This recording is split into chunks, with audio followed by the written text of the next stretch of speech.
Baik, assalamualaikum warahmatullahi wabarakatuh. Di sini saya selaku moderator juga pemateri dari kelompok 5, matkul pengantar ilmu hukum yang beranggotakan Nur Sabilah, Mahanani Anissa Putri, dan saya sendiri Muhammad Najal Fikri Dahlan. Langsung saja ke materi yang pertama, perbidangan hukum berdasarkan bentuknya. Yang pertama adalah hukum tertulis. Hukum tertulis adalah hukum yang telah dicantumkan dalam berbagai peraturan perundang-undangan secara tertulis. Contoh hukum tertulis adalah Undang-Undang 1945, Keputusan Presiden, KUHP, dan lain-lain. Kedua, hukum tidak tertulis. Hukum tidak tertulis adalah hukum yang berlaku serta diyakini oleh masyarakat dan dipatuhi, akan tetapi tidak dibentuk menurut prosedur yang formal, melainkan lahir dan tumbuh di kalangan masyarakat tersebut. Contoh hukum tidak tertulis adalah hukum adat, hukum agama, dan lain-lain. Yang berikutnya, B. Pembinaan hukum berdasarkan sumbernya atau hal yang diatur. Ada 5 jenis hukum berdasarkan sumbernya, yakni yang pertama, hukum undang-undang. Hukum undang-undang atau disebut sebagai Written Rights adalah jenis hukum yang terletak dan tercantum di dalam peraturan perundang-undangan. Contoh, hukum tertulis yang dikodifikasikan, Kitab Undang-Undang Hukum Pidana atau KUHP, atau Kitab Undang-Undang Hukum Pidana adalah kitab undang-undang hukum yang berlaku sebagai dasar hukum di Indonesia. KUHP merupakan bagian hukum politik yang berlaku di Indonesia dan terbagi menjadi dua bagian, hukum pidana material dan hukum pidana formil. Semua hal yang berkaitan dengan hukum pidana material adalah tentang tindak pidana, pelaku tindak pidana, dan pidana atau sanksi. Sedangkan hukum pidana formil adalah hukum yang mengatur tentang pelaksanaan hukum pidana material. Yang berikutnya, Stats Blitz nomor 23 tahun 1847 tentang Burgerlijk Wetboek voor Indonesia, disingkat BW atau disebut sebagai KUHP Perdata. BW sebenarnya merupakan suatu aturan hukum yang dibuat oleh pemerintah Hindia Belanda yang ditujukan bagi kaum golongan warga negara bukan asli, yaitu dari Eropa, Tionghoa, dan juga timur asing. Berikutnya hukum kebiasaan. Hukum kebiasaan disebut juga sebagai Giwantien ada Threats. Adalah jenis hukum yang berlaku di dalam peraturan atau kebiasaan adat. Contoh, yang pertama memberi ucapan selamat dan hadiah bagi yang berprestasi. Sudah menjadi sebuah kebiasaan bagi orang Indonesia untuk memberikan ucapan selamat kepada seorang atas keberhasilannya. Tidak hanya itu, bahkan beberapa orang juga memiliki kebiasaan memberikan hadiah atau bingkisan terhadap mereka yang telah berprestasi. Yang kedua, berpamitan kepada orang tua saat hendak pergi. Salah satu kebiasaan masa kecil yang selalu ditanamkan oleh orang Indonesia kepada anaknya adalah agar selalu berpamitan saat hendak kemanapun ia pergi. Yang ketiga, melakukan upacara adat. Sebagaimana kita tahu bahwa bangsa Indonesia atau bangsa kita ini merupakan bangsa yang majemuk yang terdiri dari ratusan suku bangsa. Setiap suku memiliki adat istiadat yang mereka junjung dengan kuat sebagai bagian dari sebuah identitas. Yang keempat, mengucapkan terima kasih. Bangsa Indonesia, orang Indonesia, ucapan terima kasih merupakan bentuk penghargaan bagi mereka yang telah berkenan memberikan sesuatu atau juga melakukan sesuatu yang membantu.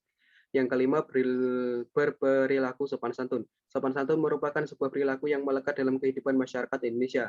Bagi sebagian besar masyarakat Indonesia, sikap ini mencerminkan mengenai perilaku yang amat dijunjung tinggi. Yang keenam, menggunakan tangan kanan saat mengambil atau memberikan sesuatu. Sebagai orang Indonesia, menggunakan tangan kanan selain merupakan sebuah kebiasaan, juga merupakan bentuk penerapan tata krama dan sopan santun. Yang ketujuh, menghormati orang yang lebih tua. Bagi orang Indonesia, menghormati orang yang lebih tua merupakan kebiasaan yang sudah turun-temurun.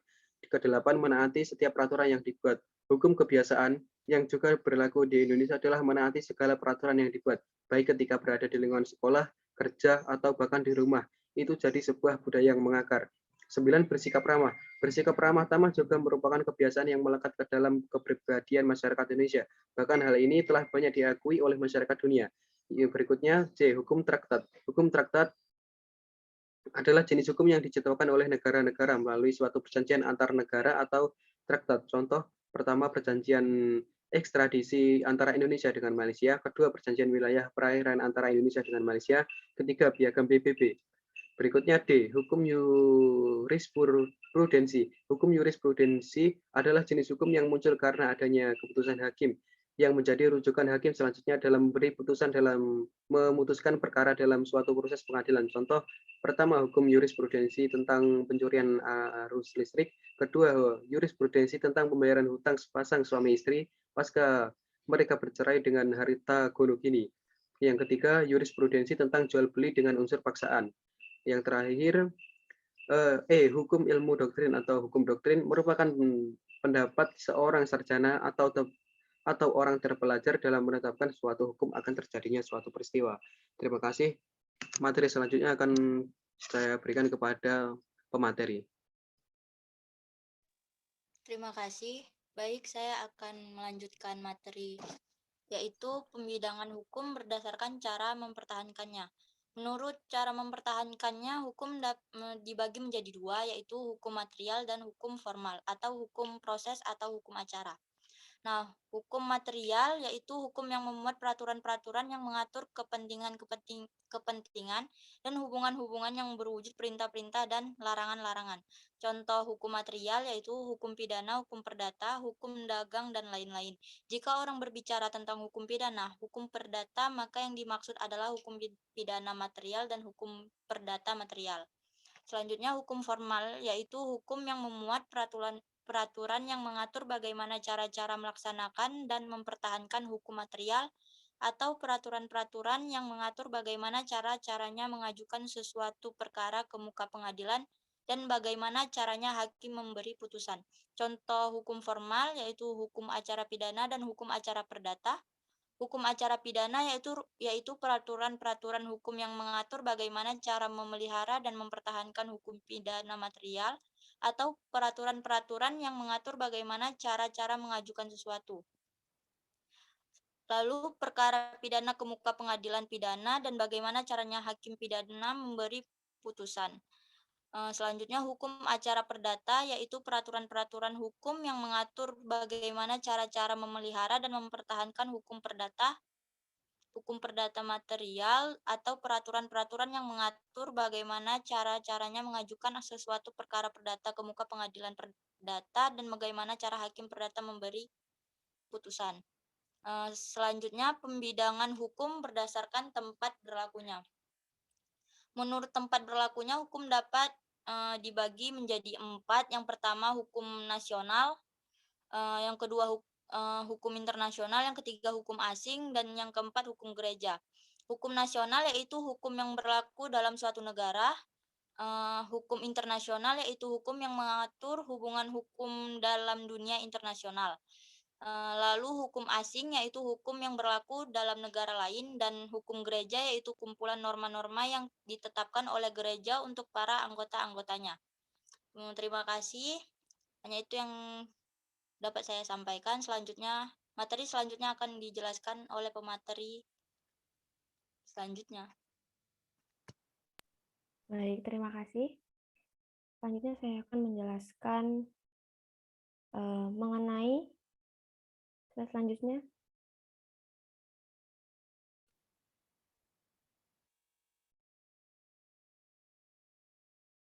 Oke, saya di sini akan menjelaskan mengenai hukum substansif dan hukum prosedural.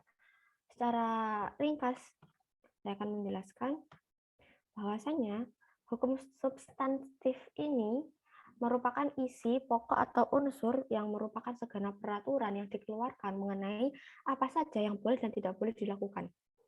Jadi, secara harfiah, substansi dari hukum itu sendiri, yakni mengatur bagaimana orang diharapkan untuk berperilaku sesuai norma-norma sosial yang diberlakukan atau yang diterima.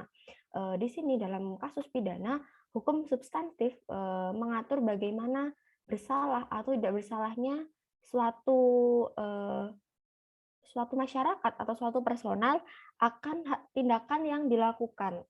Itu dapat dikenakan sanksi atau dihukum.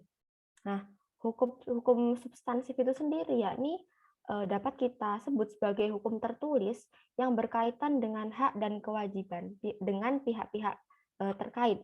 Ini adalah sistem aturan yang mengatur perilaku warga negara yang secara umum dikodifikasikan yang berkaitan dengan substansi kasus itu sendiri. Berikutnya saya akan menerangkan mengenai hukum prosedural. Nah, hukum prosedural ini merupakan suatu peraturan juga yang menentukan hasil dari semua proses pidana, perdata, dan administratif yang diajukan kepada pengadilan. Jadi, pada intinya, hukum prosedural itu sendiri mengatur bagaimana proses pengadilan yang berhubungan dengan penegakan hukum substansif yang dilakukan. Jadi, apabila hukum substantif itu seumpama ada suatu kasus hukum substantif itu yang akan menentukan apakah dia dikenakan sanksi atau tidak, seumpama dikenakan hukuman selama seumur hidup, maka nanti akan dikawal dengan hukum prosedural yang akan melindungi hak-hak dari si orang yang bersangkutan. Nah, hukum substansif dari prosedural ini tidak sangat berkaitan dengan common law atau civil law yang kita ketahui. Dan di Indonesia, saya akan menerangkan di Indonesia itu hukum substantif dan prosedural ini dapat kita ketahui dalam hukum substansifnya itu adalah ada hukum pidana dan perdata KUHP dan KUHAP, maka di hukum proseduralnya ya ini ada hukum acara yang mengatur masing-masing hukum tersebut. Sekian, terima kasih.